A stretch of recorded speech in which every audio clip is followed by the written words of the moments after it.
Huh? What's wrong?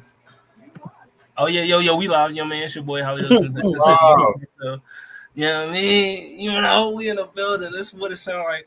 Volume trace, track trace. You know what I mean? You know, it's your boy Hollywood Sensei. You just saw me on that Welcome to Hollywood episode in Nintendo 64 tier list we just did. You know what I mean? So, make sure you go check that joint out. You know what I mean? We had a lot of classic games on that joint. You know what I mean? Every game that's supposed to be an S tier made it an S tier. You know what I mean? Especially GoldenEye. So, you know what I mean? So, make sure you go check that out. You know what I mean? Then we'll be back in 2 weeks. Welcome to Hollywood again, Saturday morning cartoon tier list. So, we're going to do that for you. But yeah, that's what it sounds like. You know what I mean? Make sure you follow us Facebook, YouTube, Instagram, Twitter, Spotify, TikTok, Twitch, all that good stuff. You know what I mean? That's the Blurred Cartel. I mean, you follow them. But what it sound like, Facebook, IG, YouTube, Twitter, Spotify, TikTok. Make sure you hit that up. I mean, subscribe to that YouTube channel, please. You know what I mean? Subscribe to the YouTube channel. Follow the Instagram page. Follow the Twitter. Like the Facebook page. You know what I mean? Just go ahead and do that for me. You know what I mean? And also follow the Blurred Beats Instagram page. You know what I mean? We got some good content going up there. Blurred Beats. Make sure you follow us. And, it's your boy, Hollywood Sensei. You see the name, Ice Spice Ghost Rider. We in the building. You know what I mean? We got my boy Zell. We got Molly. We got Con, man. What's going on, y'all? How y'all doing? Oh, yeah, it was good to be here another week. You know what I mean? Another week, another album review. You know what I mean? Another current event. Definitely. You know what I mean? With the gang. What's up with y'all? So with it, you know what I'm saying? It's your boy the comment, KHAM, swear man, .5. You know that's the Bay. Catch me Universal Base. Catch me on What It Sound Like podcast where you get your best reviews and interviews. You feel me? Let's get it. Man, you see, I mean, we going to get into it today. We got some album reviews. We got a nice discussion to talk about. Shot. You see the title, Streams and Nightmares. We going to get into it. You know what I mean? So, Good job. it's a little play on, you know what I mean? Good job, y'all. Yeah. You know how I do sometimes. You know what it is. You know what I mean? But, you know what I mean? Let's get right into it with the currents. You know what I mean? One of the biggest current events, I forgot, StreamYard wouldn't let me upload it because they said I got too many pictures in here that I got to delete. But one of the things was the whole, I just want to get your opinion before we move on. The whole Brian McKnight, or Brian, whatever his name is now, fiasco. Wow. He changed his name. Wow. I mean, to distance himself from his first batch of children. You know what I mean? I don't know the beef he has with his kids. I need to do more research on why he hates his children so much. But, you know what I mean? He changed his name. So, Brian McKnight Jr. is really Brian McKnight. You know what I mean? He's not a junior. He's really the Brian McKnight. You know what I mean? I'm just, so I'm just saying. Pretty sure Mallory know all about it. What happened? Is this super petty like Molly? I need you. You gotta shed light on this. Petty Queen, let's go. Brian McKnight is a garbage person who has essentially disowned at least the first set of kids, as you said. The first set. The first batch. That was his starter family. And they didn't really work out. He was, as I understand it, not a very good father to them. So when he eventually left their mother for the next batch of kids that he fostered, or with the new lady. Batch is crazy. Batch is crazy. He would talk about his new batch of children, the 2.0 family, as though crazy. That was really the true family that he had always wanted. Perhaps that has a lot to do with the second wife's being of, I believe, Pacific Islander. So we're talking, lighter skin, long, looser hair. She had a badge on. The children also, reflect her in that way. So maybe it's that thing of he's, you know, he prefers the lighter of his children. They're prettier, they're more successful, they're more in line. That's why he wanted to name his second batch like the real Brian McKnight. It's like if you watch The Office and there's a scene where Andy talks about having been named after his father for the first like 4 or 5 years of his life, and then a brother was born, and they were like, and they just felt he better exemplified the name, so they changed my name to Andy, which was like the name of the milkman or something. Like they just completely disregarded him in favor of the next kid. Brian McKnight is that, and he makes a public effort to like talk shit about his children, the ones that are old enough to see it, because the new ones are the first batch, because they also be online. The bad batch, if you will. They be talking about how he's a shitty fucking dad, and the new family is, you know, their babies, and they're just out here being light skinned and pretty. So that's his favorite. Bad on him all around. Was a colorist. That's what it is? That's what we're going for. Yeah. Very much prefer. Man, shout out to the Bad Batch McKnights. You know what I mean? I'm on y'all side, the Bad Batch. I'm on y'all side because I don't know why y'all dad hate y'all so much. You know what I mean? I'm gonna figure out why that nigga hate y'all. I'm gonna figure it out on my own. I'm gonna do my own research. I'm gonna try to get y'all back together because this is crazy. You know what I mean? Because if you ain't got nothing else in the world, all you got is family. You know what I mean? So, you know, like, goddamn, Brian. Shit. If you ain't want to have the kids, you should have pulled out. You know what I mean? Goddamn. You know what I mean? Or at least what you know, Magnums don't cost that much. You can get them at the Chinese store for $1.25, my brother. Like, you know what I mean? Go to your local gas station. They got a 3-pack for about $7.99. But yeah, man. Current events. So all right. DJ Envy, right? I don't listen. My man is involved in some type of Ponzi Rico case, whatever. You know what I mean? So, you know, the lawyer just says, you know, she got off the phone with DJ Envy's lawyer, who says Envy is one of Cesar Pena's Ponzi scheme victims. You know, she said, "Nah, he's right.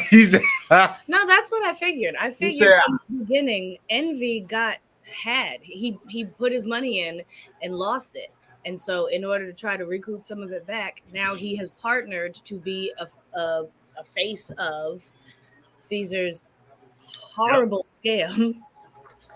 I'm glad our good sis Megan strapped on her business bob and went back to the court because she said, well, I'm not really covering the Envy thing. There's enough, you know, entertainment journalists on it. And Black Twitter was like, anyway, see you down at the courthouse, girl. We hope to hear the report soon. And she said, okay, well, they ask and I answer. So she went down there and did all of her good work. Thank you, Megan, again. And DJ Envy deserves what he gets. And so worse for Caesar. Yes. Listen, shout out. You either got a fuck ass bob or you got a business bob. You know what I mean? So, you know. And but this is a business bob.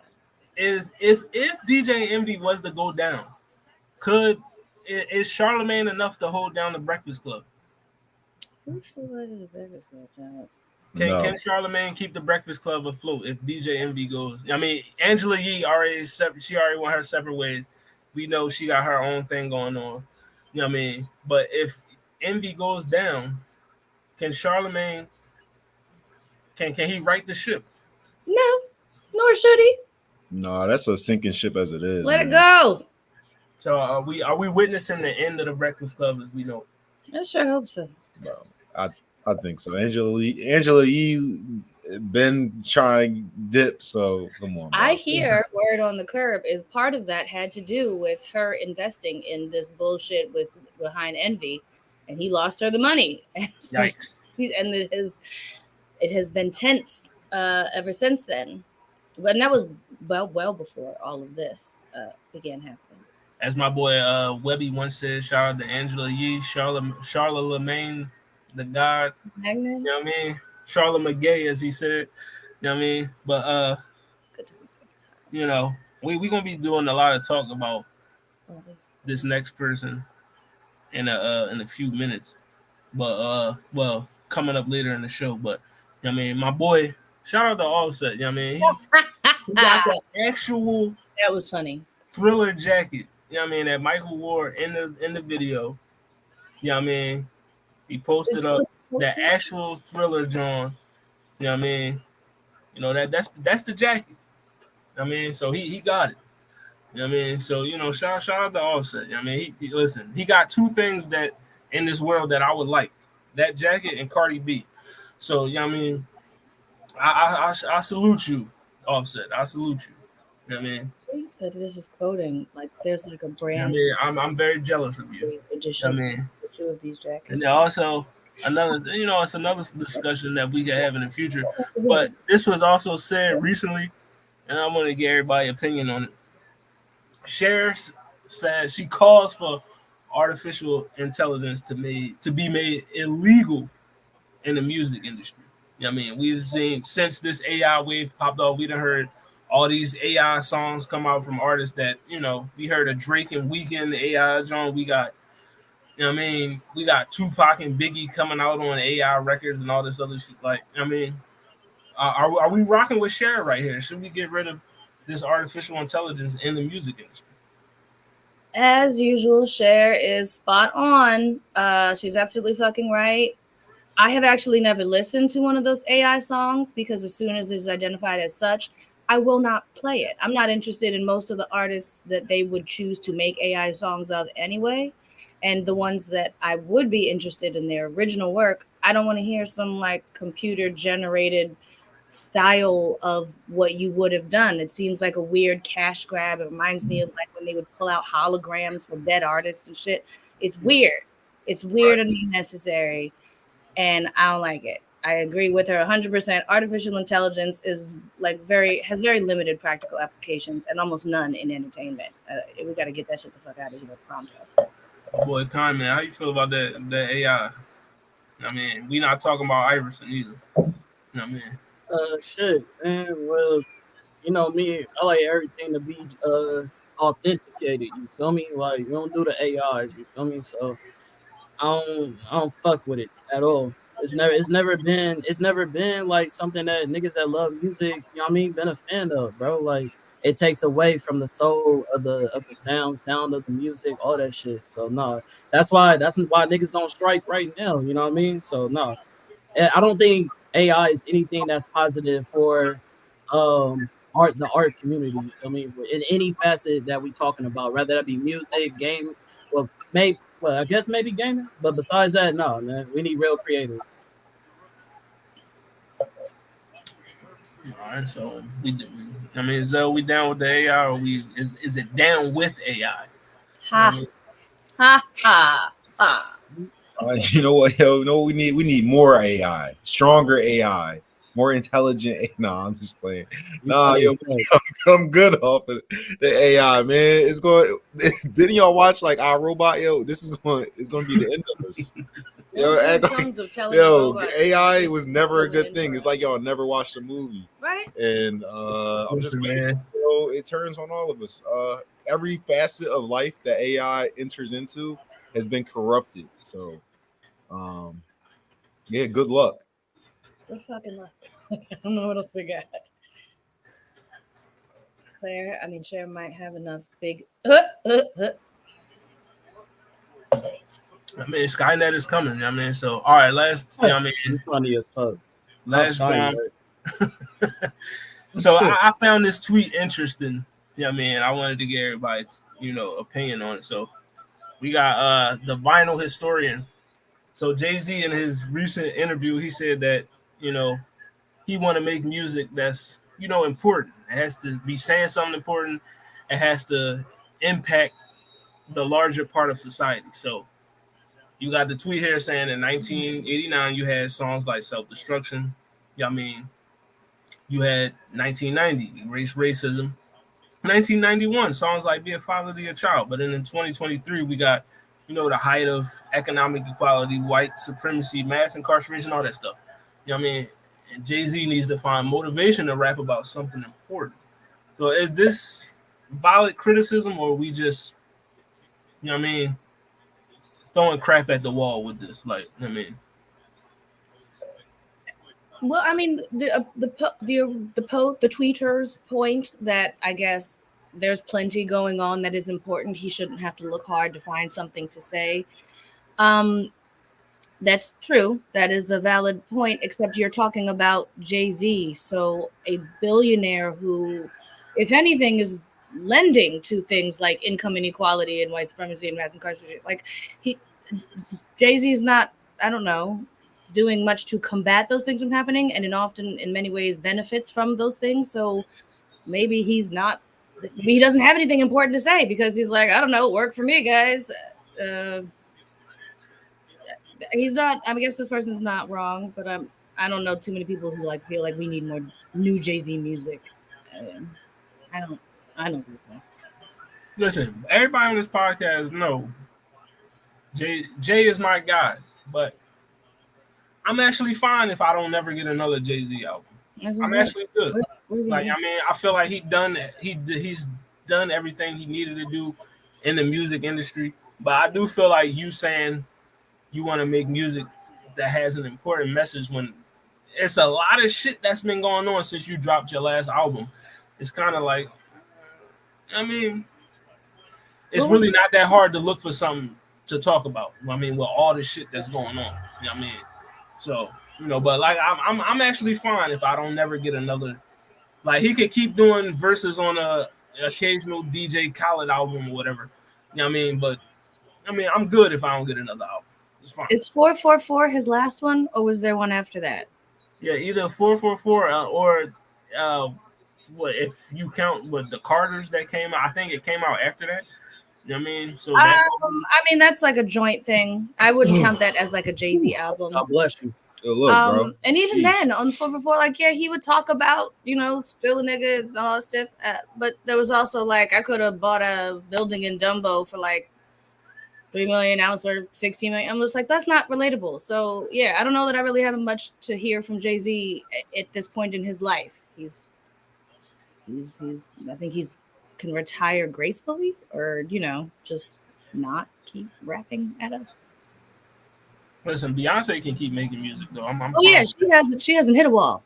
She's doing great. I'll take another Beyonce album for sure.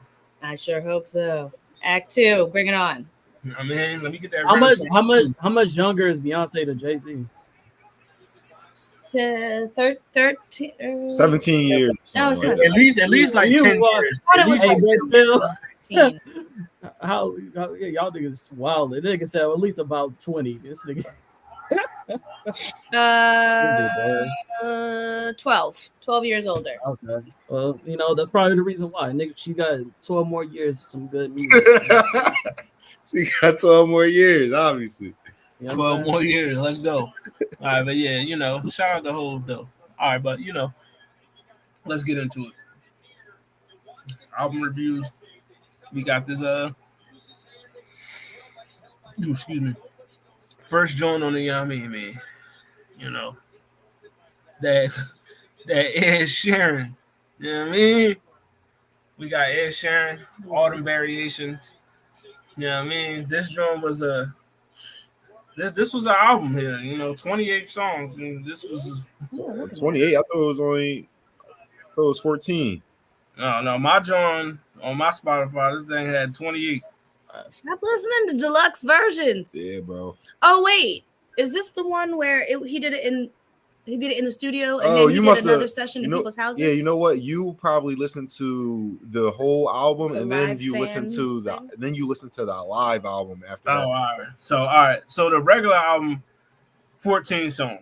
You know what I mean? I did listen to the living room session joint. You know what I mean? So 14 songs for the Autumn Variation. So you know what I mean? Let's get into it. You know what I mean? Well, let's start off with Khan, man. How you felt about this album? Yeah, man. How you felt about this? Hey, I don't know if it was Mal or Zell, bro, but this was not it, bro. I'm gonna be honest with you, bro. I love y'all. I love y'all, but this was not it, bro. Hey, hold on. I just gotta. Why are you saying you love like? Like we He made He the believes album. it was one of our suggestions. Bro, I know you I didn't make suggested, this, bro. I want you to take it personal, bro. Like, no disrespect to Ed your Sheeran- taste look, in look, look. music, bro. I personally never listened to an Ed Sheeran album before in my life, Same. but Okay. I know that he's a huge name in music. So You know. Oh, okay. So it wasn't like this Oh is no, my I'm here to man's. put you on. This was just nah, it's this is current. just Oh, okay. just All right. Now you can be yeah, you're good. stretch your legs. Get All right. I'm just saying, bro, because I was like, man, I don't know how I'm gonna tell him. comfortable. I was like, how I'm gonna tell him? I don't know. Like, Oh, that's let's that was say, cute. That's funny. That was cute. You were being very considerate in case we left him bad over here. yeah. But no, the Ed Sheeran didn't deliver on this. It was very blah to me. Don't not nothing wrong with the lyricism. But I just felt like that melody was way too consistent throughout the whole album. It damn near put a nigga to sleep. You know what I'm saying? Luckily, I was actively doing shit, so I was up. But if I was sitting down doing some shit, I probably went to bed, bro. So All right, so what's your 5.5. What it sound like, Mike? Headsets, bro. All 5 right. point fizzle? All right, 5.5. Right down the middle. comment, give it the 5 point fizzy. Yeah. Man, 5 point fizzy from the comment. I'll go next. For me, like I'm gonna start this off. I'm not really the biggest Ed Sheeran fan. You know what I mean? Like he got some pretty good songs that I've listened to over the years that I fucks with. But this album right here, you know what I mean, just reinforced for me the reason why I don't listen to him that much. You know what I mean? This joint is just for me, it was kind of like dog, dry. You know what I mean? It was in the famous words of my boy Gordon Ramsay, it was just bland. Like, you know what I mean, it wasn't no seasoning to this joint. Like, you know what I mean, it was, some of the lyrics just didn't hit me. You know what I mean? I feel like over the years, Ed Sheeran then tried to, he tried to get a little bit more urban. You know what I mean? A little bit more, you know what I mean? It started to see a decline for me. The album just didn't do it for me. Like, you know what I mean? And I listened to the longer version of the album. You know what I mean? And I did like the living room joints. Like it was cool. Like some of the songs I did fuck with. You know what I mean? I did like what's a couple of joints. I like Plastic Bag. I like Midnight. You know what I mean? I like When Will I Be All Right? I like that, John. You know what I mean? It was cool. Like, I mean, it was just, to me, it was an okay album. Like, I mean, I don't think it's something that I'm going to go back to and be like, yeah, I got to listen to this again. Like, I mean, it don't really have the replay value that I was looking for. You know what I mean? But, overall, it wasn't bad, but it wasn't great. It was in that good, solid, okay tier. Like, it was listenable. You know what I mean? So, a 6. 6. Cause it's still, you could, it's not bad. You know what I mean? But it's just like, it's nothing that blew me up. He's spotting. Pretty consistent. Yeah. All right. I guess you want to go? Shout out to Angelica. Hey, what's going on? Oh, you a real supporter, bro. She on both these drones. Okay, I see you. She said she was pulling up. You know She said, "Where we at?" Hey, I mean, we talking about Ed Sheeran. We outside. Ed Sheeran, Autumn Variations is the album that we're reviewing right now. So, Zell, how you feel about this? All right, then I'll go. So first couple songs were like soft, real soft. I like the acoustics though. I like the instruments that be on that are played alongside him. I like those. The first couple though are like kind of generic, like background music. I did like Plastic Bag. That was a good song for me. The next joint he did like a ballad or like a lullaby or something like that. It was like he was like singing in this like high voice. I had to kind of skip it after a little bit. I like the tempo on what was it? American Town. He like brought the tempo up. British Girl in American Town. Yeah. Yeah, that was actually a good joint. I ain't gonna hold you. Yeah. And then the one after that was my favorite. That's on Me. That was my favorite. I'm a day one around these parts. Oh, I'm let's bringing bring the it. All comedy right. and the chaos. All right, bet it. You know what I'm saying? I'm looking forward to it. So yeah, what was I just saying? That's on Me. My favorite song. That's when you really hear like the accent. And Yeah, he like was. You could really hear his British accent in that, but he kind of spitting bars too. But it's with a guitar, and he's like, don't you know those guitar beats that is almost like a drum? That type of drum. I like that. But yeah, then it got really dark. I mean, him making this album, like his girl just got cancer. Like they found out his girl got cancer when she was pregnant with the second kid. His friend died, so he's talking about a lot of like depression and anxiety and like moving on and struggles and shit like that. But yeah, all in all, I'm gonna give it a 6.5. Shout out to Ed Sheeran. I hope his life get a little bit easier. It's Y'all like niggas y'all keep edging up that 5, bro. It went from a 5.5 to a 6 to a 6.5. Like, yeah. So we might get a 7 next. You know what I mean? oh, Yeah, so, I don't know. I thought nickel it up, nigga. I don't know about that one. You know what I Yeah, I mean? thought it was alright though. I didn't think it was bad. It was just a little too soft for my taste. But he had a couple Jones in there. You know what I mean? It was a couple Jones. You know what I mean? A couple Jones where you could be like, all right. It's a couple Jones saved for me.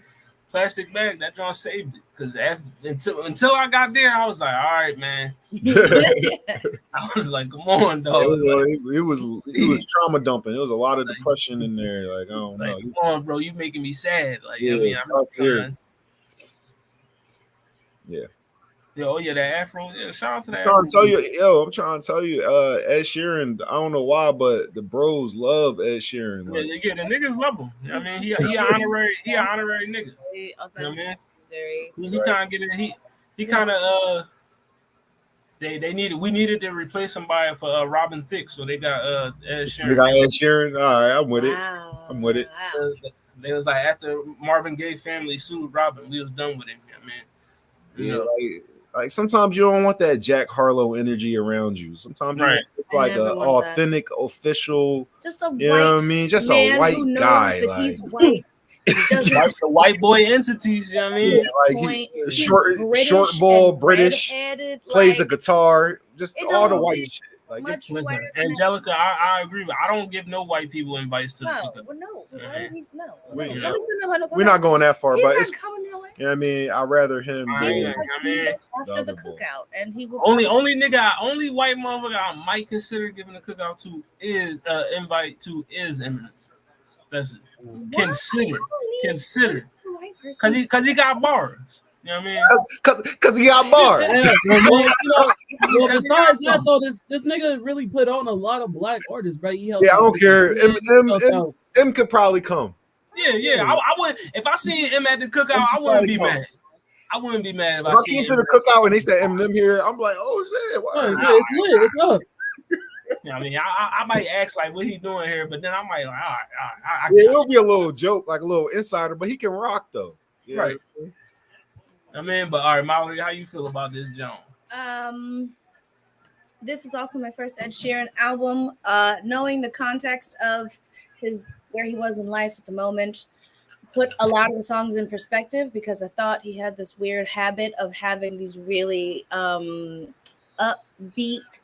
kind of melodies, and then you listen to the lyrics because at first I'm like that they're kind of blurring to me, and then we turned it up and I was listening to what he's saying. I'm like, oh, that's sad, like just all of it. And because you wouldn't think so with all of these like happy plinky Target commercial sounding melodies behind it, and then you listen to him and he's like, I don't know, I don't really want to get out of bed because what's the point? And I'm just like, well, this is not what I thought I was hearing. The up tempo just sounded off kilter with how down some of the lyrics were. But I get it. This is what he's feeling. It was all very personal and autobiographical. I'd land somewhere in the between 5 and 6. It's just, it's straight down the middle, but it's beyond the one song or so that I might enjoy. I wouldn't have any reason to come back to the album. I just hope things get better for him. Yeah, I hope things get better. Yeah, I hope it works out. Is all I got. So I don't know, 5.5, 5.8. Let's go 5.8. I mean, shy of 6. I hope that man life improves in the next 6 months. I mean, I want good things for him. He's a good guy. He's a good guy. We gotta say Ed Sheeran's he's a good guy, right? I've not heard contrary, so I hope things turn around over there. All right, so the what it sound like scale. Ed Sheeran's 6th studio album gets a what? This album gets a from the what it sound like scale 5.9. 5.9, just shy of a 6. Can we just give him a 6? 6 for the 6th album. You know what I mean? We'll give him the 6. You know what I mean? I feel like y'all isn't this nigga up too much. You started off as a 5.8. 5.9. Let's give him a 6. Listen, we round up around these parts. This is white privilege at its finest, right? Shout out to the white privilege. You getting a 6? I wish I had it. You know what I mean? But what it sound like rating? It's a 6, so that means it's an okay album. It's all right. You know what I mean? All right. I mean, it's all right. You know what I mean? We ain't gonna steer you wrong. It's okay. You know it's a solid D. D minus. All right, so next John, we're gonna get into that Cleo Soul with Gold. You know what I mean? So we reviewed Heaven. You know what I mean? Heaven was like, it was, you know what I mean? Heaven was a little bit more purgatory than Heaven. You know what I mean? That's basically what the scale said. It was a little bit more purgatory than Heaven. But you know what I mean? We're gonna go with a gold. You know what I mean? Is gold, is this bronze? Is it silver? Is it copper? Like, you know what I mean? Is it really gold? You know what I mean? We'll start off. I'll start it off. I'm gonna keep it a buck. I love Cleo Soul. She's one of my favorites. You know what I mean? Her voice just, you know what I mean? Her vocals, just the way she sing everything just sends me into like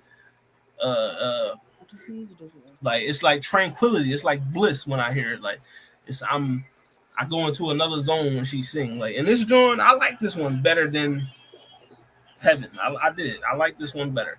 I mean, it was for me a step up from the first project we reviewed. Like, I mean, 10 songs. You know what I mean? But I really can't find any like the super criticism with this joint. For me, it's just like, all right, a little too short. We know how I am about short albums. I mean, I prefer at least a 14, 15. You know what I mean? I thought it was kind of long. No, this was 10 songs. No, this was 10 songs. 10 songs. Okay. Yeah, it's 10 songs. What you listen to? No, I listened to this one, but still. Yeah, this was 10 songs. But you know what I mean? I like Things Will Get Better. I like Only Love Can Wait. You know what I mean? Lost Angel, I love that John. You know what I mean? Gold, the ending track, this album was Gucci. Like, I mean, it's definitely got more replay value than the first one. You know what I mean? I like this one. So I'm gonna get this joint. Goddamn. What was her name? Cleopatra's Vesdana Nicholas. You know what I mean? Is she Russian? I'll give it the 7. I think Cleo Soul, I think she British. She might be from England, I think. I mean, Cleopatra Zonga. But yeah, I gave it a 7. You know what I mean? Nikolic. Oh yeah, that sounds Russian as hell. You know what I mean? Zevzana. Zevzana. That's the one that's getting me. Yeah, that sounds like She is from England, but where are her parents? Siberian. Serbian. Oh, she's Serbian. I said Siberian. Her mother is Serbian Spanish and her father is Jamaican. They are both jazz musicians. How do any of y'all meet each other? Through jazz. Cleopatra Svetlana Nikolic. And she was born in London, England. Born in England. You know what I mean? And what's this, her 4th album? I believe so, yes. Yeah, her 4th album, yes. First one was Rose in the Dark in 2020. I mean, Her first album but was 2020. I feel like Some shit out. Mother was like, that's for me, that's her peak. You know what I mean? Like so far, like Mother is like the album out of all the four. Like that's the one. You know what I mean? But you know, Gold was a solid project, so I gave it a 7. I didn't listen to the first one. I might as well piggyback right off of that. I also gave this a 7, so I'm gonna rock out with a 7. It seemed like I like the sounds. Like she does. The album started off real strong, real beautiful vocals. It's like a lot of the songs like kind of seem along the same lines as the last album. This album seems kind of the same. So I'm gonna give it a solid 7. It's the average.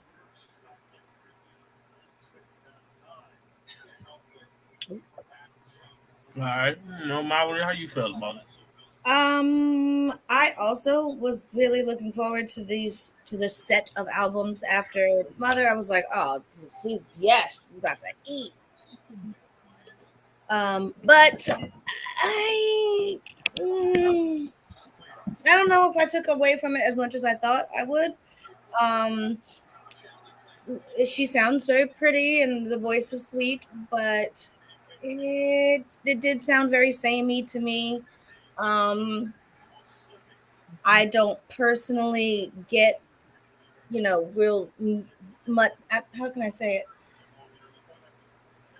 The all things through Christ strengthen me, or whatever. That whole tone, I'm just like, I don't really have a lot to lean on here. That gets very boring very quickly, and then I just started hearing that over and over, and everything was about like God and faith, and I'm just like, this is boring. So I can't tell if it's just not my particular flavor, or if that means the album itself was kind of uninspired. So I'm going to give it, I don't know, 5.5, 6, a 6, I guess. It's pretty, but I don't want to hear it again. You could put it on for like a baby going to sleep, like a nice bedtime album for little toddlers. That would be pleasant. This when you need your baby to go to sleep. The average sounds rough when you say it. I felt that, and I didn't even sing the damn song. You need your baby to go to sleep. Play that Cleo Soul. Yeah, that's pleasant, dreamy lullaby sound of Jesus. So hold on. I'm gonna put the baby to bed. Turn this Cleo Soul on. Exactly that. That's exactly what this gave to me. That I was like, oh, it's bedtime. All right, comment. How you feel about this one? I actually like the album. I felt like, unlike the Ed Sheeran album, like yes, it did have a slow tone to it, but the difference is that it had diversity. Like it was difference in beats. You know what I mean? Like it was a change up of how they went about it, and I liked the songs. And she was a good singer. Like I was bopping to it the whole time. So if I didn't skip, which I didn't, you know what I'm saying? I feel like it's a good album, so I'm gonna give it like a 7.5. Look at that.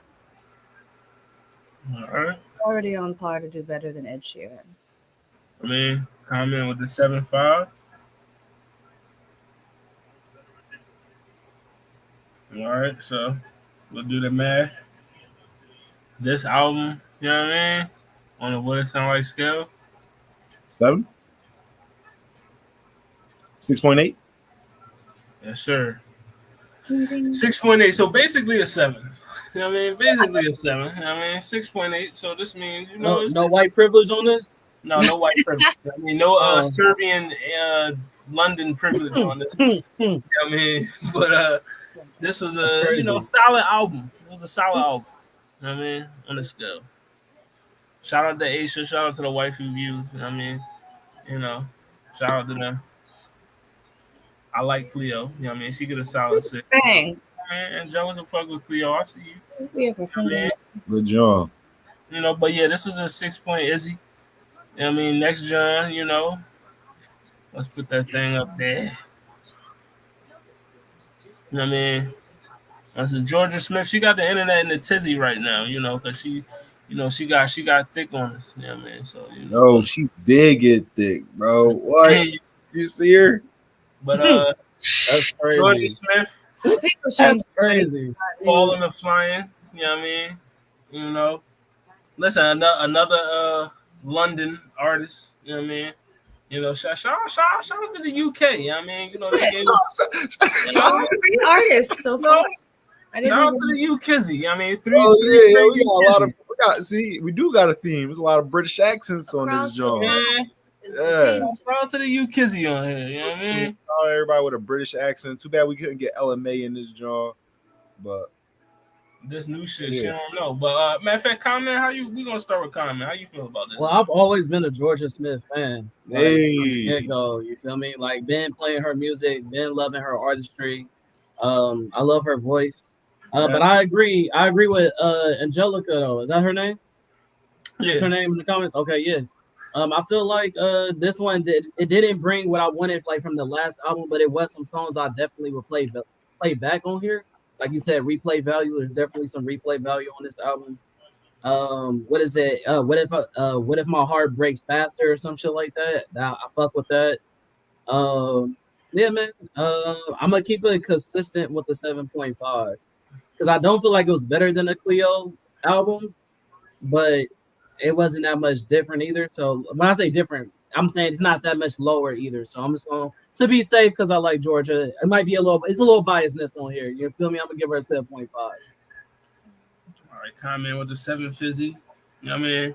You know, the Lost and Found joint, that was her first joint. That was that album was I like this album. Yeah, I mean, I was waiting. I'm like, yo, because Lost and Found came out in 2018. So it was like, you know, she was dropping songs from there, but it was like, we need an album. This one, when I first listened to it, I was like, you know what? I like it. You know what I mean? I like the subject matter. I like the production was solid for me. You know what I mean? It's the vocals, of course, because she can sing. You know what I mean? That's the one thing that drew me into this album. You know what I mean? I love the vocals. You know what I mean? She did her thing as far as, just singing her. You know, I liked shit, What If My Heart Beats Faster? I like that one. I like Broken Is the Man. I like that song. Mel, what is a cursive singer? What is that? She be like slurring her words. All right, yeah, I was thinking that. Okay. This weird, affected style of singing that the girls weird. Started to do around. Weird. Can I answer the question without you giving? You know what it is. You know what it is, right, bro? So I wasn't answering the question just now. And we're gonna interrupt my whole. No, I'm playing. I thought I was answering. Nah, go ahead. Go ahead, Holly. What's your job? Oh, that's crazy. No, I was just playing. You know what I mean? But no, I like this album. This album was cool. I mean, it was one of my favorite albums that I listened to. You know what I mean? From this list, you know what I mean? I liked it better than I did like it better than the Cleo Soul album. You know what I mean? So I'm gonna get this John. I mean, it got the 7.7 from me. Okay, all right. 7.7. All right. Well, I guess I'll go since Mal not here. She don't really like Jorja Smith. So I'm gonna go. That's crazy. I'm gonna go. It's light skin on light skin crime. Right. All right. Look. So the first song was like standard Jorja Smith with the slurred words. You know what I mean? And like the percussion beats, like she liked to get busy. Like, all right. But then like 2 just showed me like this is gonna be like the whole vibe of the album. Like so that was a good John. What was number 3? Little Things. That should be like a hit or something. That was a good John. Oh yeah, Little Things. I like that John too. Like, that should be on radios and everything by now, but I don't know. Who am I? 5 with some good dance hall vibes. That was a John with Jay Huss. He was like, the British rapper boy. Like usually British rappers kind of silly to me, but as far as the whole vibe of the album, it went with it. I wasn't mad at it. It didn't like offend me or what I mean, whatever. Yeah, then after that, John, we had like some Sade vibes on Falling. Mm-hmm. You ain't lying. That was like some Sade vibes. I was digging that. And then after that, what was the next John? It was like a punk rock type of wave. You know what I mean? Yeah. You gotta love Jorja Smith for her diversity, bro. She does that every album, bro. Yeah. Yo, I was saying, I'm like, if she doing everything on this joint, all right. But yeah, that mix of like punk rock and R&B, I really appreciate that. What was it? What was it? Number 9. That was the joint with the feature. What's her name? Lila Ike. Ike. Bro, solid track altogether. Even the feature added something special. I like that joint, man. Yeah, I was a fan of the album. 11 and 12 were like little low key. John 13 was like a little Bob. I'm giving it a 7.8. I appreciated it, man. Okay. 7.8. It's pretty consistent right now. All right, I need Mallory. How you feeling? And here we go. I really don't have much to say about it. I was underwhelmed. Underwhelmed. Let's go. I was unmoved. Her voice is also pretty, and it didn't. Maybe this is as far as you can go. I was clearly not as actively impressed as her biggest fan might be. But I don't have really anything that I would bother to go back to. The one song that I started to think was all right was then immediately ruined by the presence of a British rapper. So I'm gonna give it maybe a 4 or 5. That's damn. She can sing. 5 off J Hus down to a 4. 4.5. No, that one person's performance did not bring the entire record down. The record didn't get above a 4 or 5.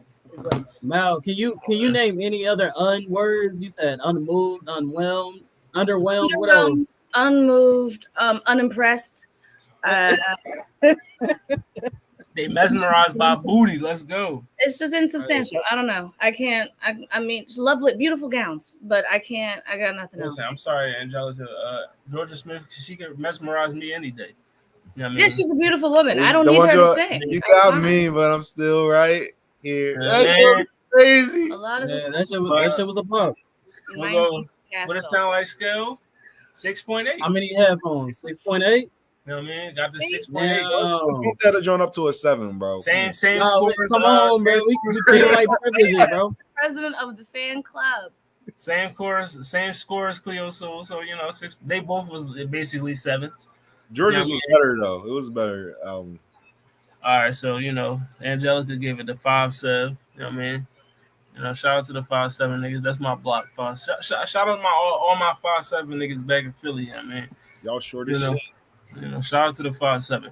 But next John, this was actually for me. This is actually my favorite John out of all the albums. Same. I was gonna say that's why. Oh, that's we here. You know what I'm saying? This John. Yeah, I mean, this is my first time listening to them too. Like this John, I'm like, yo, this John was. But yeah, next John is Citizen Queen, Clique. You know what I mean? The album review. So let's start with Kyle, man. How you felt about this? Yes, sir. So let me see. Waste My Time was a fucking bop. I ain't gonna lie, the first song that came on might be controversial, but I was like, I'm not sure what I'm getting myself into. I don't know what we're doing.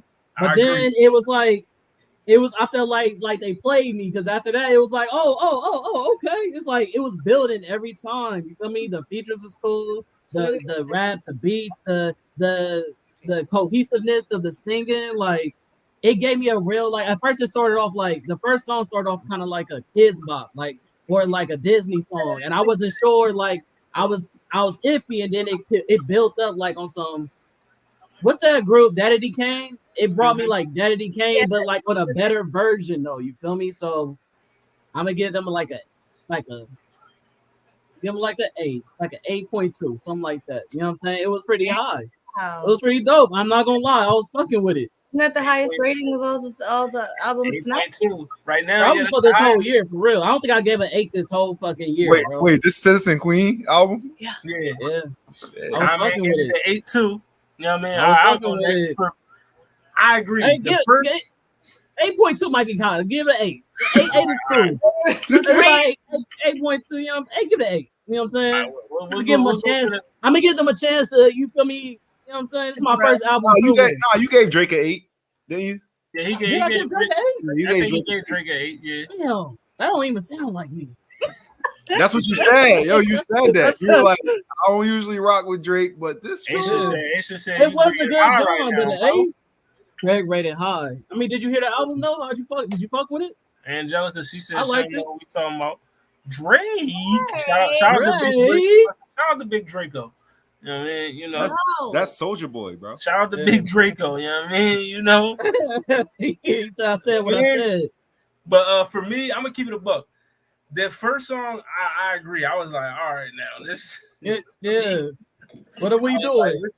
I'm like, if this is what y'all gonna be coming with for the whole album, I don't know. Like, you might get like a 3 from me at most. The first song was not it. Like, Yeah. I mean, usually an intro tells me everything I need to know about an album. You know what I mean? And I'm like, I'm not really feeling that John. But then the next John, So Special, Replay, Thanks. that John fire. They picked it up. What You Want was good. Waste My Time, best song on the album. Waste My Time, best song on the album. That John is fire. You know what I mean? I like Happy Pill. That John was fire too.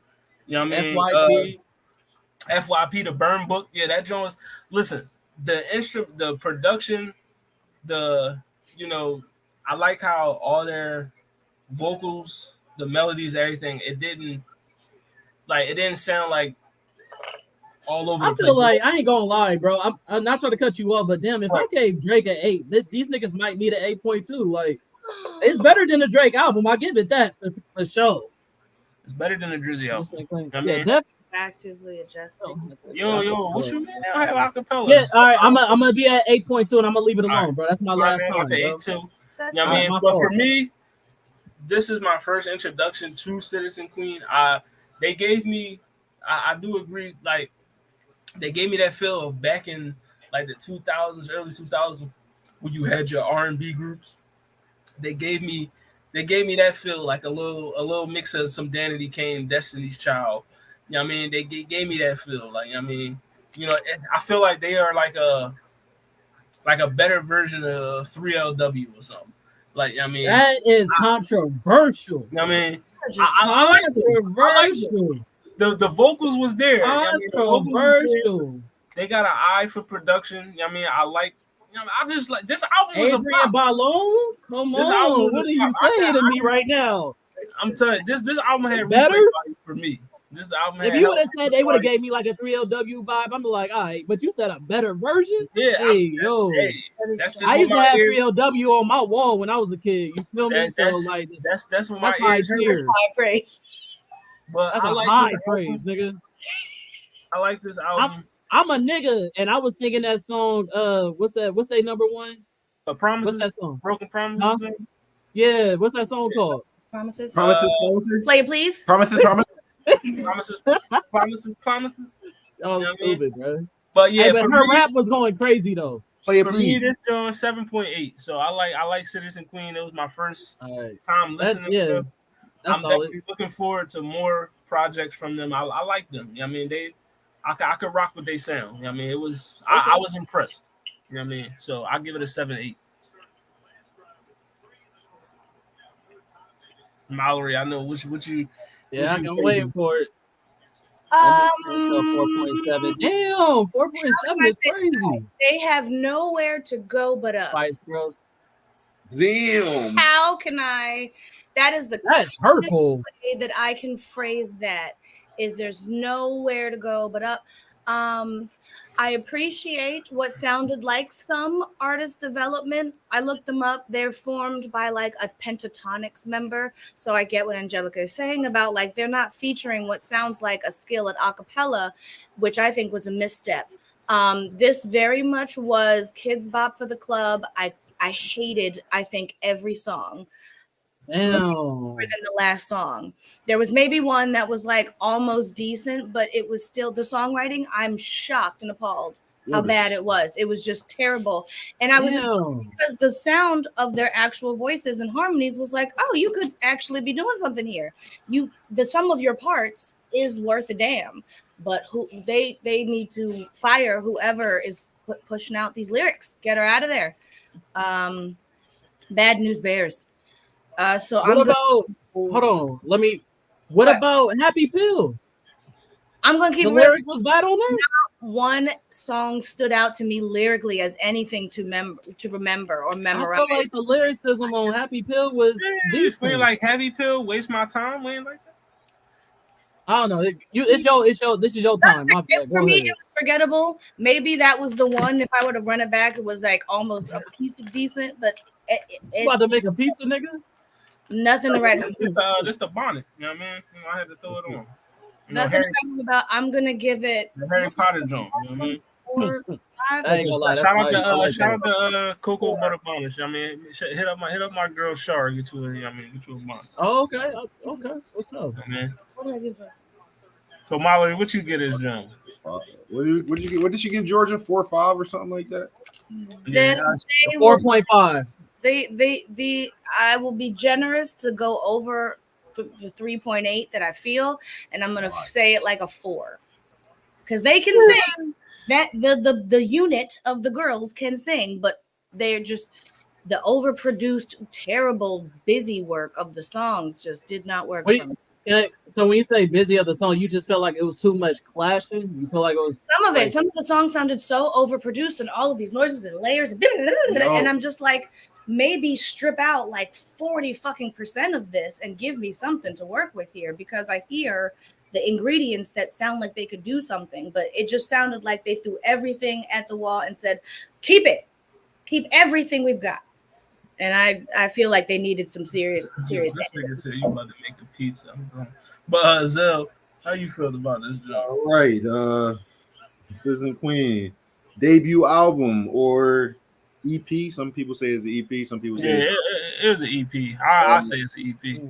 All right, well, their debut EP. the first track didn't get it. It was very abrasive, obnoxious, annoying. Yeah. These are all notes that I took. And the first track was not it. It was not it. Yeah, it was way too pop for me. Bad opener for a pop record. It was like incredibly pop. Like I felt taken advantage of also. Chill. Better than the first song. I'll press the charges. Yeah. It's like they almost sound tween aged, but it's everything's like, and then the function in the VIP, and I'm just like, oh please stop. Yeah, I don't know. I felt like I was digging the nostalgia. You feel me? But go ahead. Yeah, the second song was better than the first song, but it was still like on the same page. It was like real generic and like real just super pop. Not that like it is a pop album, I understand that, but like, come on, like give me some artistry in there. The third song, it was like a different vibe. It was like a smooth vibe, but it's still not something that I would like come back and replay. Like it wasn't good like that. Didn't really, the interlude Miss Me 5, I didn't really want it. It got soft and just more of the pop shit. I couldn't do it, man. Overall, I didn't really like the writing. It felt like cheerleader music. I'm giving it like a 3.5. 3.5. It did not give it here, brother. 3.5. 3.5. Oh, this get it like a 5 or a 6 something. What we have with it? Yeah, with the 3.5. This is a split vote right here. It's like on one half of the room and another half of the room. Like right. So it's very interesting. What it sound like scale? This album gets a 5.7. Lala, what you think? We've had real artists get way worse. You like it? No shade. This is fair. 5.7. I'm not mad. I'm not mad at 5.7. A little EP by a new band. There's like I said, nowhere to go but up. Certainly can't get fucking worse. But I mean, she didn't have a score, but she did. Lala did say she did like it. So she said she did like it. Yeah, but she don't got a score, but she liked it. So all right, for sure. Listen, the album for me was catchy. It was boppy. You know what I mean? I could fuck with it. You know what I mean? Like, and I don't even like pop music, but I was like, Can they upgrade the subject matter and the lyrics? Yes. But I mean the production and everything else to my ears was good. Like, I mean, I enjoyed it. Like, it didn't feel like people were like singing over each other and stuff like that. Also that. It didn't feel a little messy to y'all. Yeah, some of them did feel like I was like, so like XO, I felt like was well executed. like everybody did their fucking job. Like how he said with 3LW. Not saying they better than 3LW. I think that's crazy. But that was crazy. But I felt like they had a person for doing every job that they did. Like, is every song cohesive? No. But like again, I really felt like I said, I'm not a pop fan, but when pop was still good, it gave me that nostalgia where I was like, okay, let me wait to see what like it gave me enough liking to where I was like, I'm looking forward to their next album. You feel what I'm saying? So that to me means they did their job. Because if they didn't, if I was like, I never want to hear this again, or I won't never listen to this album again, then they didn't. You feel me? I feel like they accomplished their job. I mean, I'm in support of any girl group reactivation. I like close harmonies, and I like the girl group. It did give me a little bit of the Pussycat Dolls, where we don't know. I love the Pussycat Dolls. I don't love the Pussycat Dolls, but it reminded me of that thing of like, we don't know who's the leader yet, so we all want to try for the position. So I'm gonna do my run, and I'm just like, maybe we can just play our different parts more. I don't know, more effectively before we just start figuring out how everybody can get her own voice and stand out. I don't know. But again, they're all very young. I looked them up. Every member is between like 18 and 20, maybe 21. They're all you could tell by just the words that they was using. Subject matter statement about clubs you can't get into, drinks you can't buy, cars that's why I kind of feel like it was like someone older writing for them. Like it was like someone thinking that they were young writing for them. You know what I mean? Like it didn't really feel to me. It didn't really strike me as like relatable for young people. It felt like somebody was really trying. Can I say something real quick? Like I feel like as though like you know how I don't know about y'all, but for me, I feel as though music lately has been oversaturated with over-sexualized content, over killing content, and all this other shit. And so when I heard this album, it was like a refresher. Like, oh shit! Like I don't feel like you feel me that it don't gotta be all that for it to be a bop. Like it felt like I said, it really gave me like Disney song, like I said, Kids Bobs, but it like Daddy Kane on a higher tier. Like it was clean and it gave me enough bass and enough, you know what I mean? The fucking who's the DJ on this shit? Because he was doing this thing, bro. So I don't know who the engineer was, but he knew how to make some beats and shit. So I don't know, like it just gave me a nostalgia feel where I was like, finally something I could bop to without all the craziness. You feel me? So it was some good production. Maybe that's why it was so high tier. You feel me? Whoever was the production definitely knew what they was doing. I mean, shout out to my high tier niggas. You know what I mean? Does it say who produced? Or is it what was the in the score? It was like 5.8 or something like that. It's a no, 5.7 altogether. Oh, are they? I would respect it if they did film rage music. They would have Bob. Okay. Yeah. What is film rage? What is that? At all. You know, like Riot Girl bands, like punk rock for girls. Oh, we hating on stripper dance? That's not the same. Some songs was. Come on now. So now we don't like strippers, bro. That's the now we ain't putting young girls. To finish this period and stop talking about going to the damn club. You are 18. Get out of my face with this goddamn VIP. You know they got 18-year-old clubs though. Just putting that out there. If you don't get on my face with that with fucking Beat Street, get out of here. They got 21 and under club. They wasn't talking about the 21 and under clubs. They was not. Give me that ooey in the VIP. Yeah, give me that ooey. They got 18 and up clubs. So y'all wouldn't have gave Shorty the ooey in the VIP. That's what no, I wouldn't. I'd have given her a homework pass. Get away from me with this. Yo, so no ooey in the VIP. That's what we said. No for I'm me. gonna give her a ride home. A good and a talking to. Give her an Uber. And a talking to. You gonna walk her to the school bus? Write a sternly worded letter to her fucking. You gonna make sure she get home safe? Homework. Shout out to the homework passes. Homework pass. Give her a detention. That's what we're gonna give her.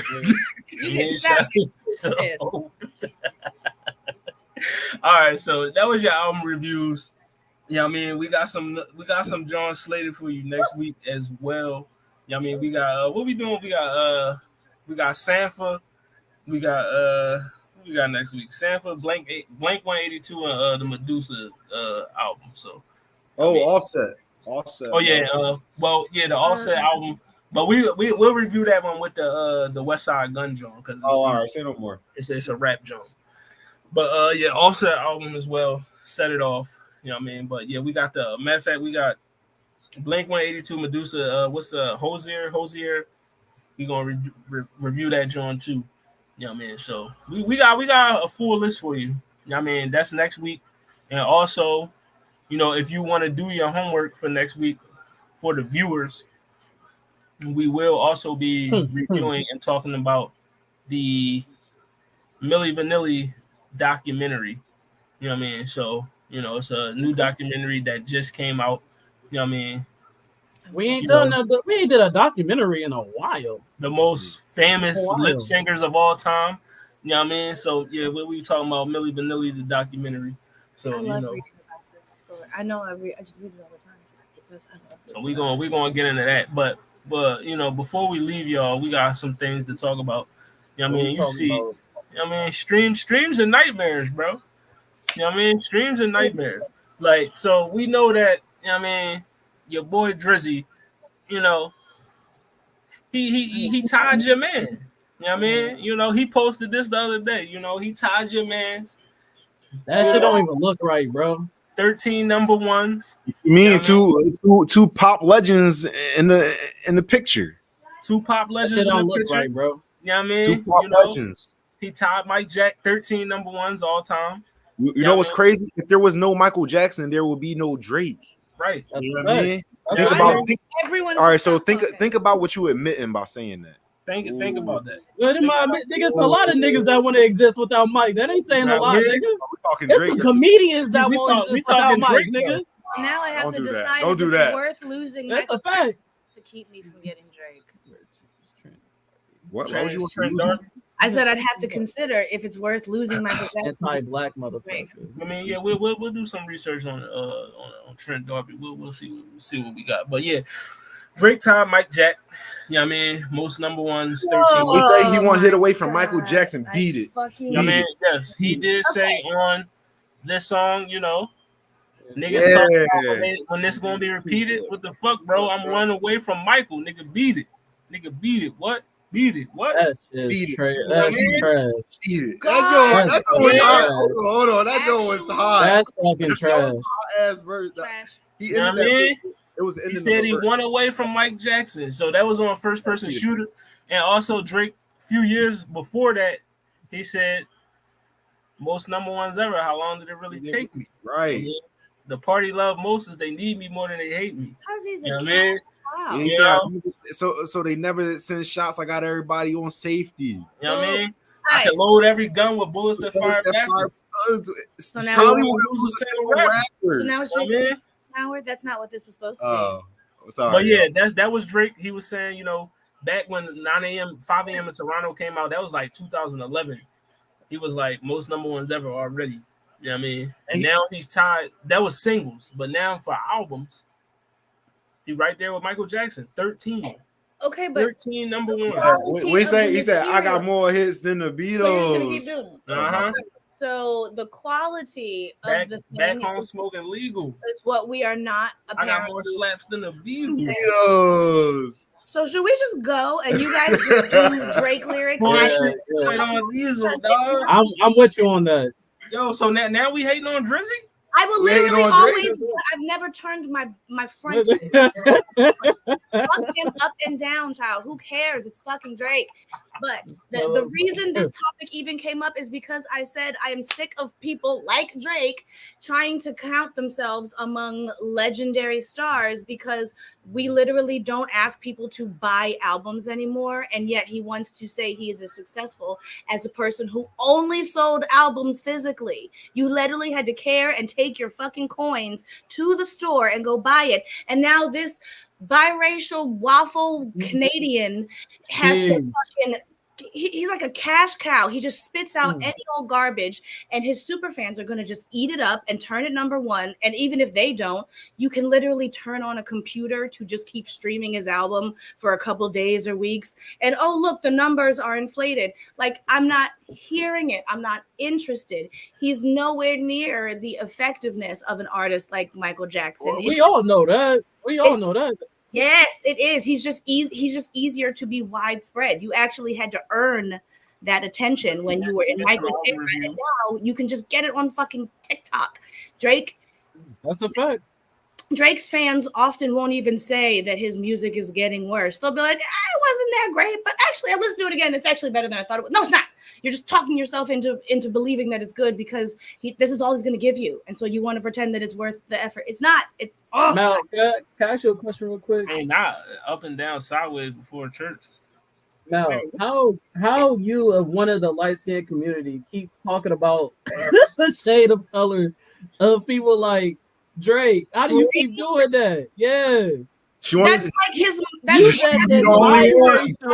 She's trying to get rid of all of us. That is you one said of the biracial, yada yada yada. Traits. I agree with Mr. Mays. I mean, you can play Drake anywhere. He got a hit for that occasion. I'm just saying, yo, he a pop star. I mean, you play Drake at a barbecue, he got a bop. You play him at a Sweet 16, I don't know about that. He got a bop. Play him at the family reunion, he got a bop. I'm just saying, like, but so y'all listening to Call Me on My Cell Phone? Yeah. Late night when you crazy. Never. And that's crazy. See, they're gonna do this every time. That's What's the dance he was doing in the video? He said, with the legs swing. He said, I used to call me on my cell phone. Like, come on, bro. Like, no, but all right. So to Mallory's point, let's get into let's be real for a second. Let's get to it. What it sound like?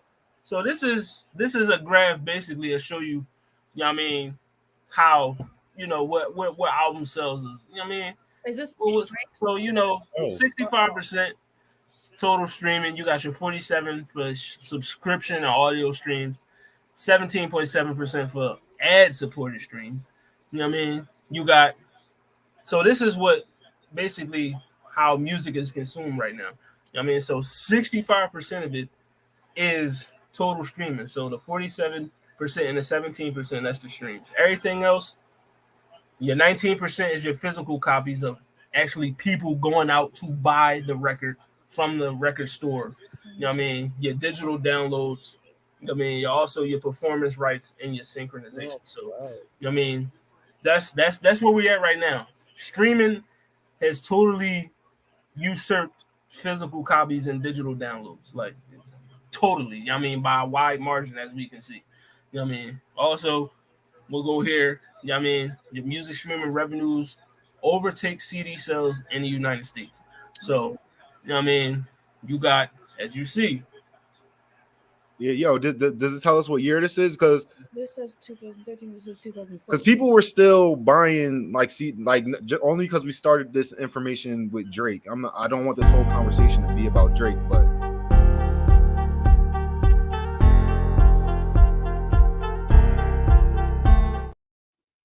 I don't know what happened there, but yeah, what you were saying? I didn't want this whole talk to be about Drake, but just I remember I bought a Drake album like way back in the day, like so I remember people were still buying albums back in the day, but I just wanted to know. Thank you. It was 2012 or 13 or something like that. This is when that graphic started. I remember. Well, since 2013 to 2014. We are in 2023 right now, so we know that streaming has already usurped this. But this was back when, like, it first hit the fan. When it first hit, but you don't know exactly, like, not exactly, but the range. Yeah, this was all right. Okay. Download okay, so. Synchronization. Oh yeah. 2013 and 2014. Yeah, that was actually that was around. Hey, I'm gonna use the bathroom real quick, y'all. I'll be right back. Yeah, that was around time Take Care dropped. You know what else I miss? Music videos. That's another one. And now their music videos are so expensive because there's so little money being like put into artist development. You get these artists with like seemingly huge followings, but they don't have any development. They get booked for like festivals for some of their earliest shows when they haven't developed a stage presence or anything. It's just sometimes the when inflation. sometimes when you hook people up with when the people hook those people up with those shows is because they see that they have a following. Not necessarily that their following will come to the show, but it shows that they have the characteristics to grab a following. But they're not So for an on-stage right now, front of a I festival. mean, but it shows that they have that, and that can turn people off.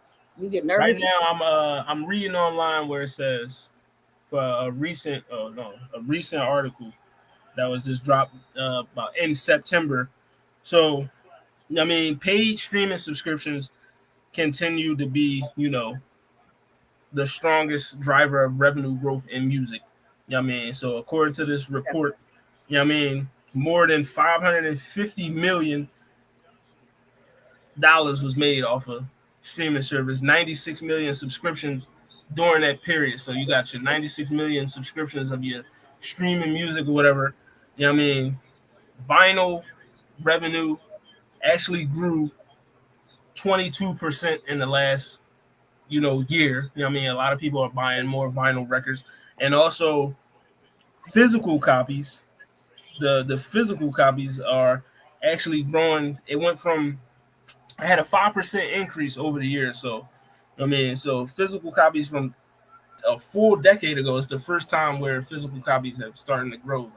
They said physical copies made up total physical revenues were about 882 million.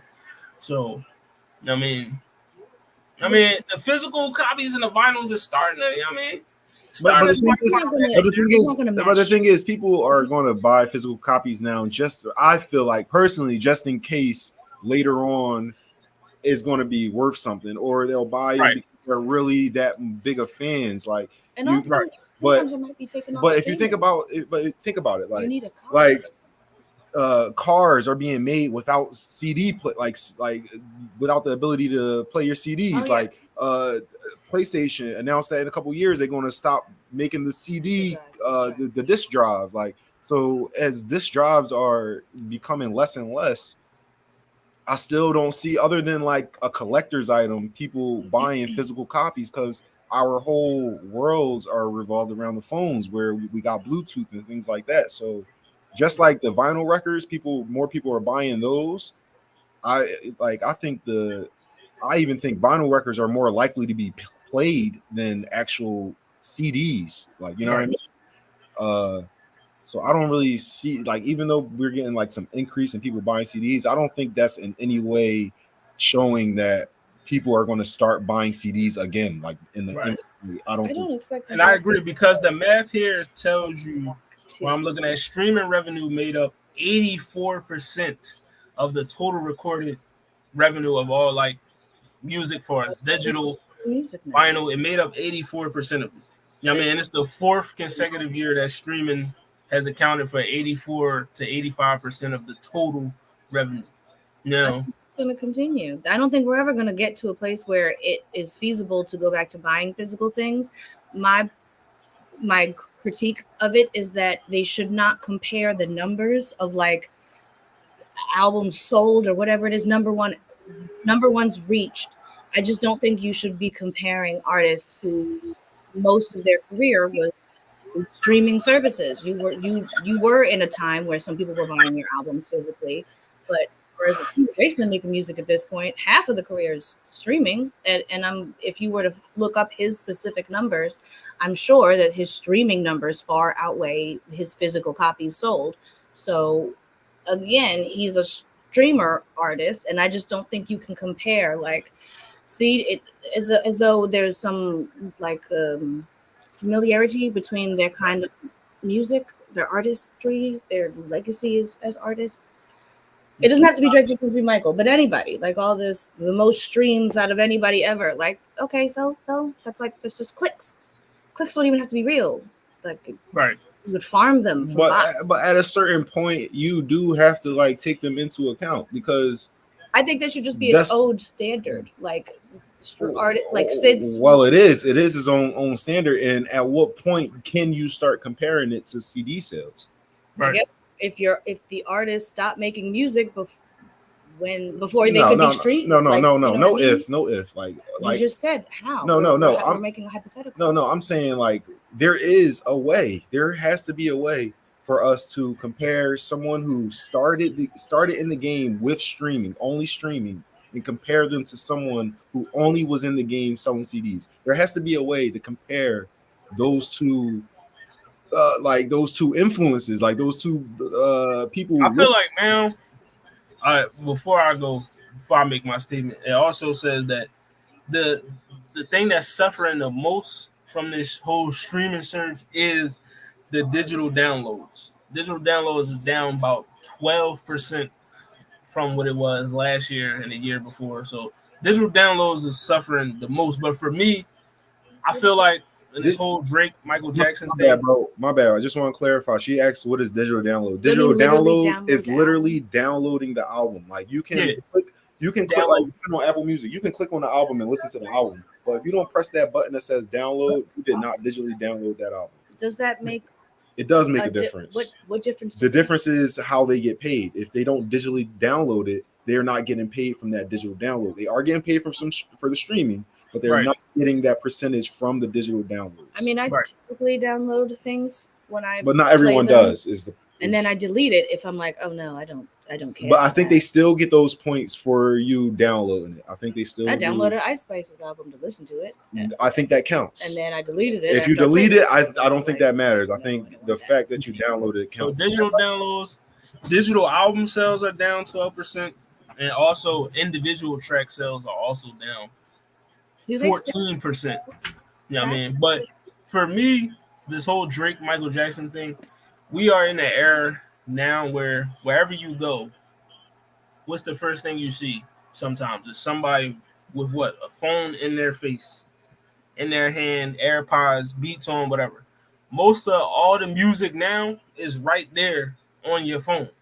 Whether you got Spotify, Apple Music, Pandora, YouTube Music, Amazon Music, whatever, it's right there for you. So for some people, it's like, all right, if I could just stream this album right on Spotify, why do I need to go to a FYE or whatever and buy this album when I can? It's right here on my phone. Like, I mean, it's right here. Like, so that's one thing. But I feel like it shows a testament as an artist of how good you are, how good your quality of music is. If people are actually. Digital downloads are electronic files that can be downloaded from the internet. These files are typically delivered in digital formats such as PDF, MP3, or video. Common examples of digital downloads you can sell include documents and ebooks. Okay, my nigga, talk your shit. That was a comment. Did you write that, nigga, or did you copy and paste that? That nigga was talking.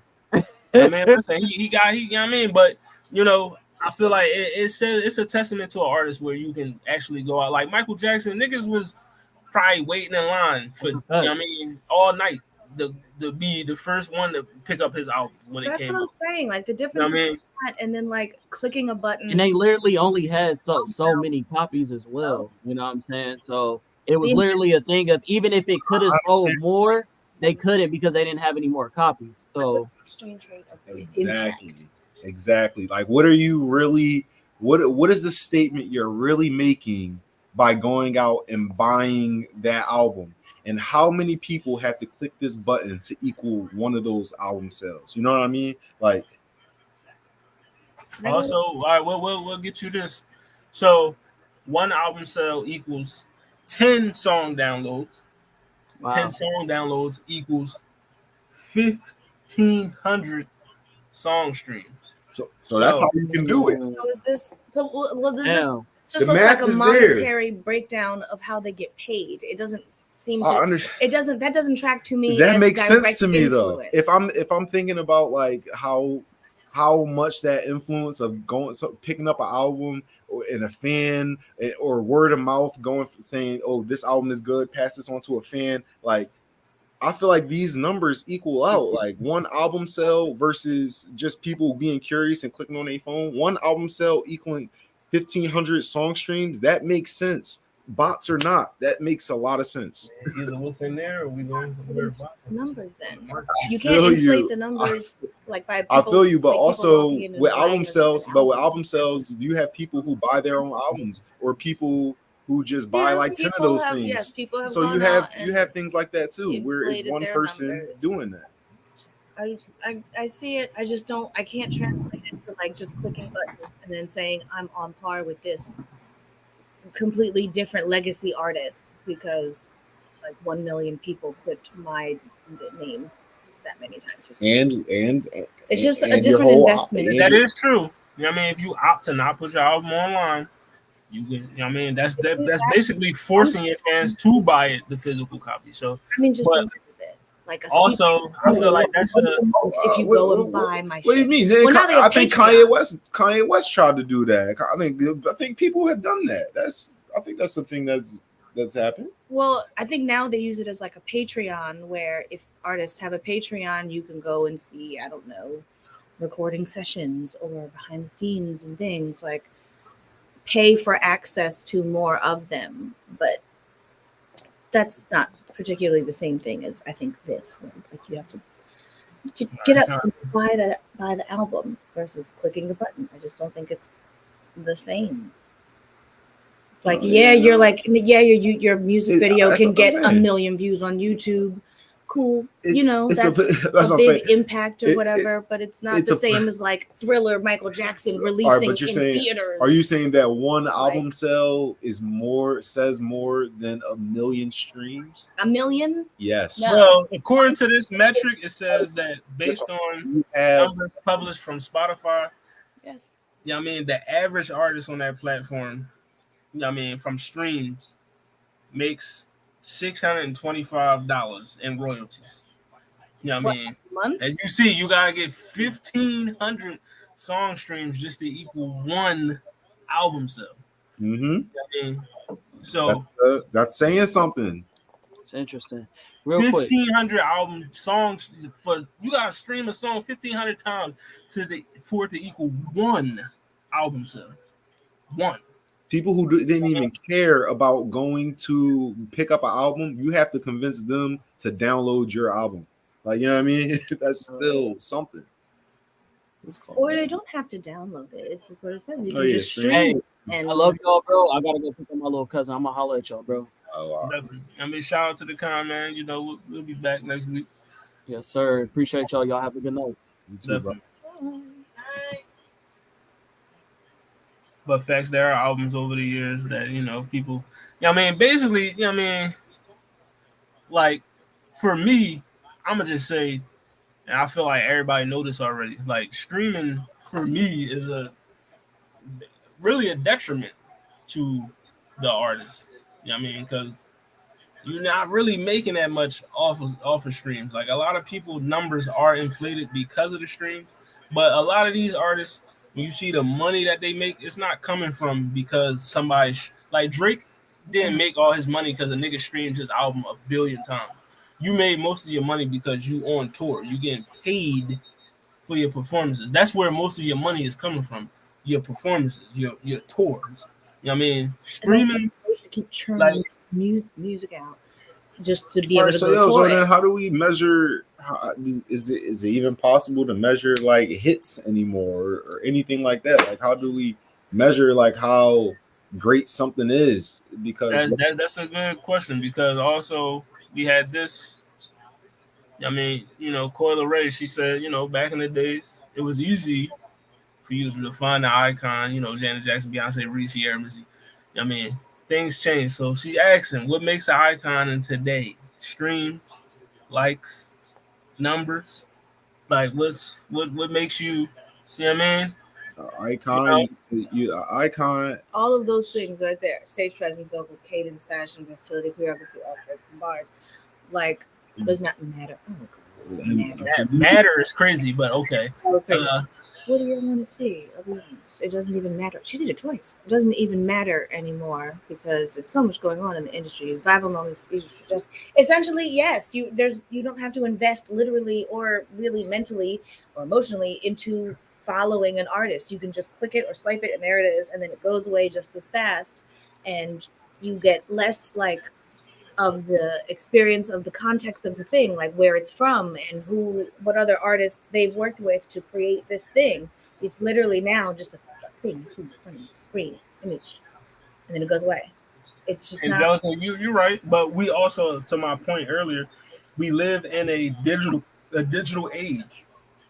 We're not in the 1990s or early 2000s where you had to go to the store and buy the CD you want. Like now, whatever, if you want to listen to the new Drake album, if you want to listen to the new Lil Baby or whatever, all you gotta do is open your phone, Spotify, type Lil Baby in, there you go. Like, I mean, it's more, it's easily digestible now. I mean, it's right there in your hands. I think But that makes people like incurious. I think they don't bother to like look more into it. Who is this? Where are they from? Who have they worked with? And like, or what these samples that I'm hearing, where did that come from? Who is that? Go listen to this old song. Like, you have this whole computer in your hand that can show you anything, and you just you don't look. You don't go to see where this music is coming from, what's inspiring it, what are its influences. It's just like you just keep pressing the same button on Drake, or whoever this, whatever is current on TikTok. And then, it's like flash in the pan attention because there's no reason to invest in it. They don't have to like develop any part of their craft. It's just, I don't know. Yeah, I feel like if you want to be an icon, going back to Coil Ray question, you either have to make a huge statement and stand by it, or you just have the old fashioned just be popular and just have everybody like you. You got to appeal to as many people as possible. That's the only way to do it. But either that or you got to stand for something. You got to be a symbol for something in order to be an icon. If you're not a symbol for something, then people are going to forget about you, and there's always going to be somebody else. But even if there's someone for you, like if you make yourself an icon, then you would have to pass the torch to someone else in that lane. So you would still be in essence that icon. So that's the only way to do it. You can't do it by just trying to be like everybody else and doing the popular thing. You got to be a whole new something.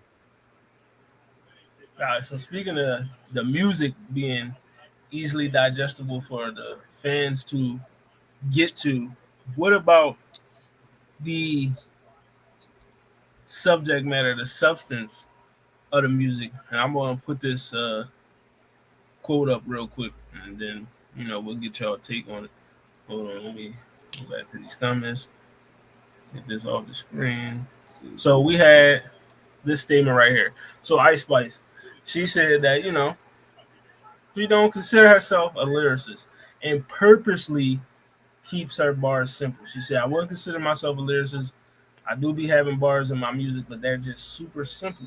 I want them to be digestible. I don't want them to fly over people's heads and they never catch it. I want people to hear it right away and be like, okay, that was cute. You know what I mean? So like, is lyricism versus simplicity right now, is that the way to go for you to actually get your buzz going, for you to get your streams, your album sales, whatever? You know what I mean? Because a lot of times what I know as far as music, like the most lyrical people ever don't sell the most records. You know what I mean? They don't. Like, you could rap your ass off, you could be lyrical, spiritual, miracle, all you want, but ain't no niggas buying your albums, ain't no niggas streaming your shit. You know what I mean? But if you could say something that somebody could catch instantly and not have to pick up a Webster's dictionary to figure out what the fuck you just said, you know what I mean? That might work more to your favor in this day and age. So like, is she on the right path here about just like keeping her bars simple for people to just easily digest it? You know what I mean? Instead of, as she said, bars flying over your head and you don't catch it the first time you hear it.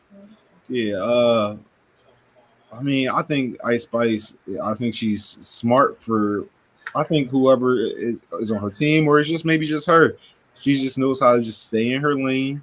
You know what I mean? She takes the features that is offered to her. You can never, what sound you're getting with her. I think she's playing it real smart, and I don't think she should let people get in her ear about like how she's not lyrical, because that's what she's hearing. Like that's the criticism that she's hearing, is that she's not a top rapper. You know what I mean? Probably even trying to compare her to like J. Cole and Kendrick's. Like, no, what we're doing is this is what we're doing. We're trying to be popular. We're trying to pop. We're trying to be hot for as long as possible. And I think she's playing it smart. I don't think Ice Spice should overcomplicate anything she's doing because it's working. I agree, Angelica. I also agree with Angelica and Daquan.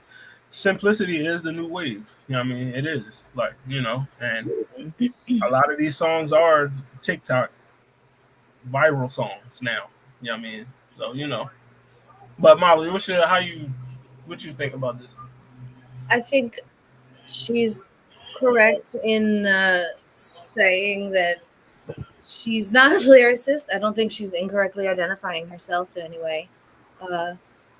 She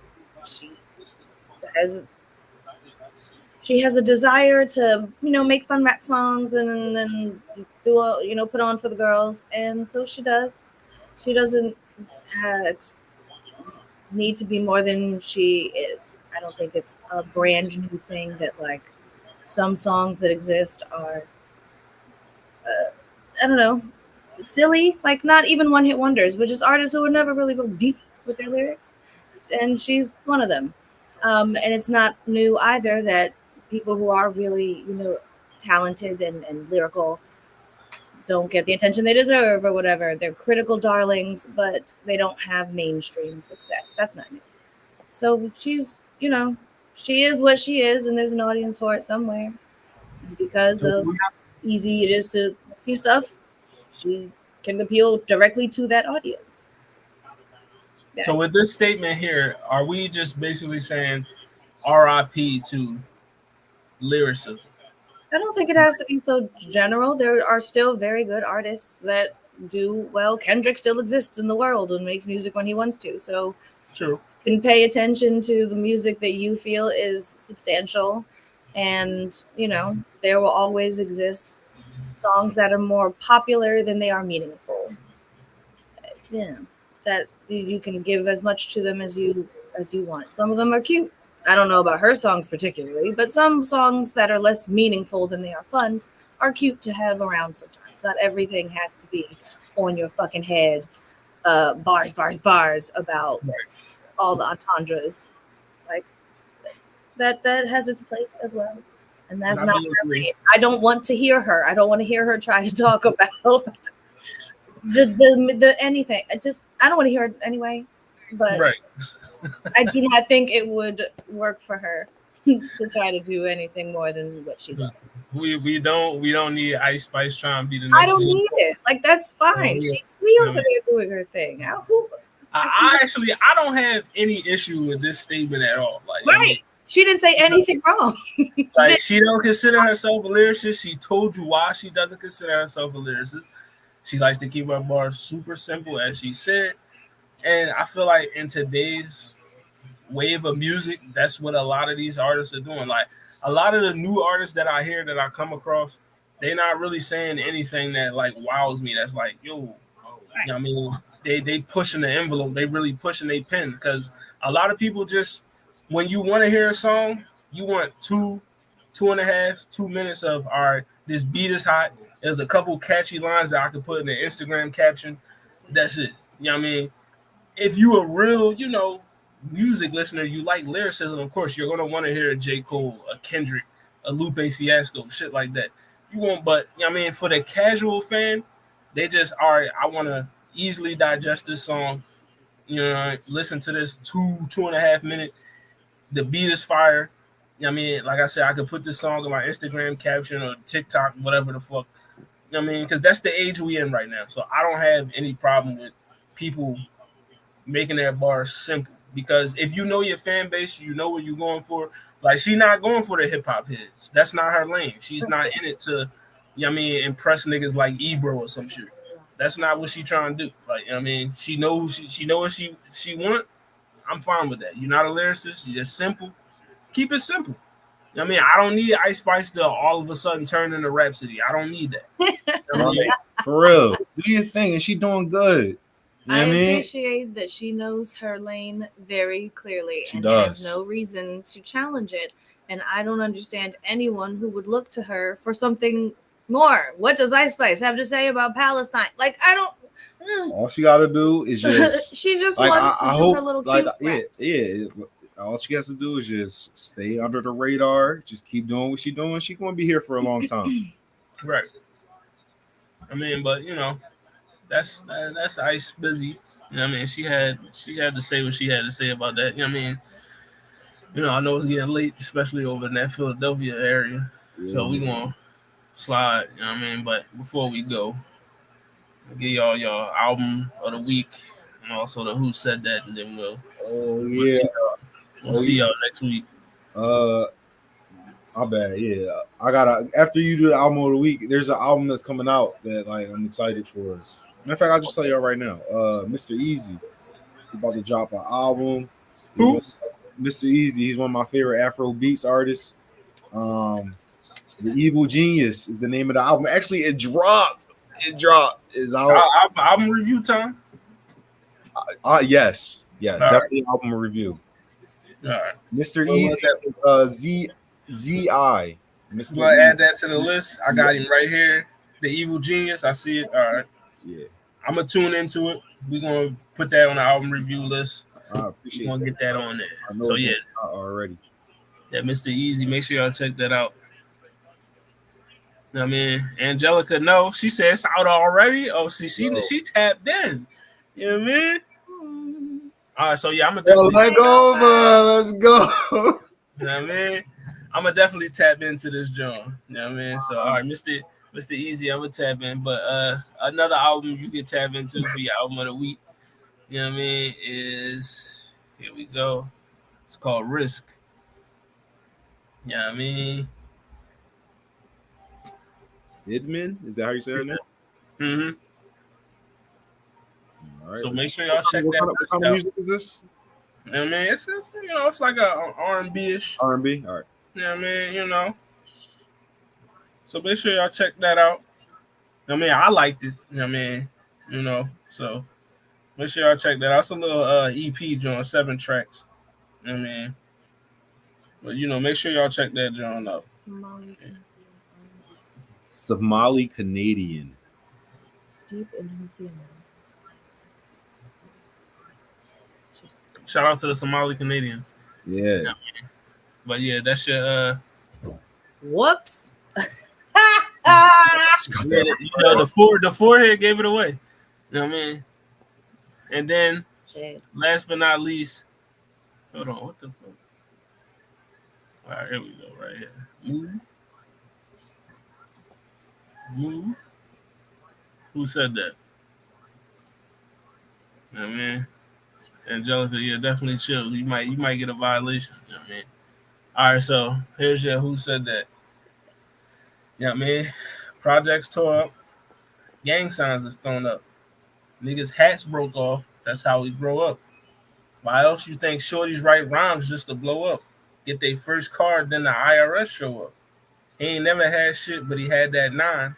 Nigga came through flicking and he had that shine. Put 2 and 2 together. A little bad weather gonna be a whole family on that funeral line. You know what I mean? So who said that? I know this. It was not Kendrick. No, that's not Kendrick. Kendrick's goes projects tour, gang signs throw up, cocaine laced in marijuana. That's what. Mm-hmm. Okay, that's on Mad City, right? Is it Ice Cube?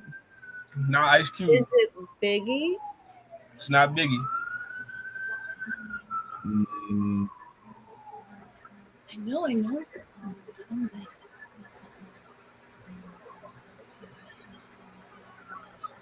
I know. Nas. It's not Nas, but Nas was on the song. Angelica, let's go. Kanye, all right. It is Kanye West. Right here in my face asking me what was I just told you Nas is not on. That was the hint. Nas is not on the song. He said Nas. Nas was on the song. That was the hint. But yes, Kanye West, We Major. That's the song. You know what I mean? I knew it. Yeah, it's We Major, Kanye West. You know what I mean? I could. We major Projects tore up, gang signs is thrown up. That's where Kendrick got the, you know what I mean? You know. But yeah, it's Kanye West, We Major. You know. But yeah, that shit who said that. Next week we back. We got album reviews once again. And I mean, we got some different Jones for you. I mean, we got some Blank 182. You know what I mean? Some what's the boy? Hosier. You know what I mean? Mm-hmm. We got Medusa, Sanford. You know what I mean? So, you know, we back. I mean, also we're gonna be reviewing the Milli Vanilli documentary as well. So, I mean, make sure y'all tune into that Milli Vanilli. Check that out. You know what I mean? But yeah, you know. What it sound like? Another great episode. You know what I mean? We'll be back next week. You know what I mean? Yeah, see y'all next week. Thanks for tuning in. Thanks for watching. You know, Subscribe to that YouTube channel. What it sound like YouTube? What it sound like podcast YouTube channel? Please subscribe. Please and thank you. And we'll see you next week. see You know y'all what I mean? next week.